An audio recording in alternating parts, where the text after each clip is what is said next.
World Health Organization says alcohol-related illnesses account for over 3 million deaths annually, and that alcohol abuse is increasingly affecting younger people in developing nations.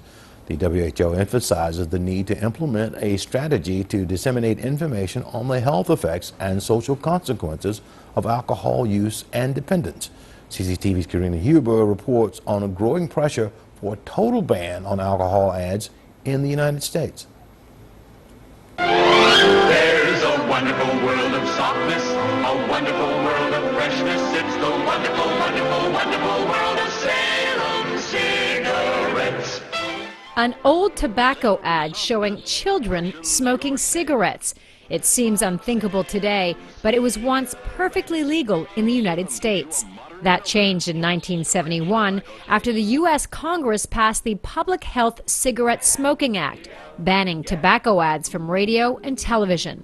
The World Health Organization says countries that introduce bans on tobacco advertising could see a 7% reduction in smoking. Now, health advocates want to see a similar ban on advertising alcohol products. They say they're being marketed more than ever. We like to compare it to what we saw in the 60s and 70s with the tobacco industry and how they marketed.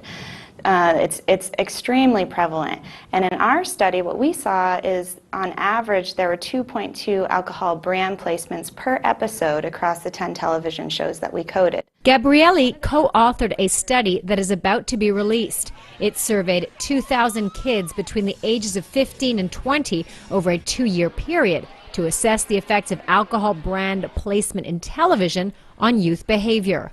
We saw an increased risk for initiation of drinking following their exposure to these TV shows, and then we also showed an increase in their likelihood for hazardous drinking behavior. Other studies have concluded alcohol ads have little impact on overall consumption.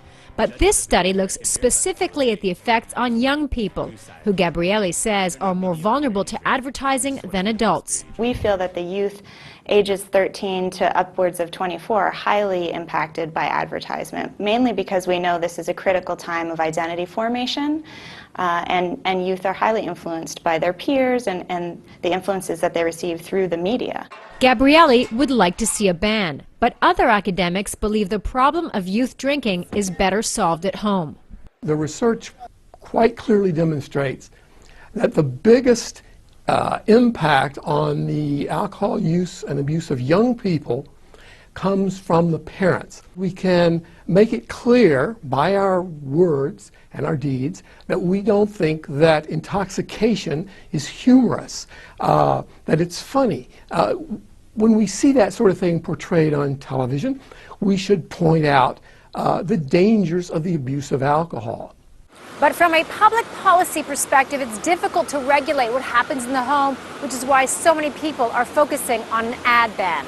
Russia forbids alcohol advertising in all media. Turkey also has a blanket media ban, as does Indonesia. Now, a total ban could prove to be a tough sell here, though, with revenues from U.S. alcohol sales at more than $211 billion per year. Karina Huber, CCTV, New York.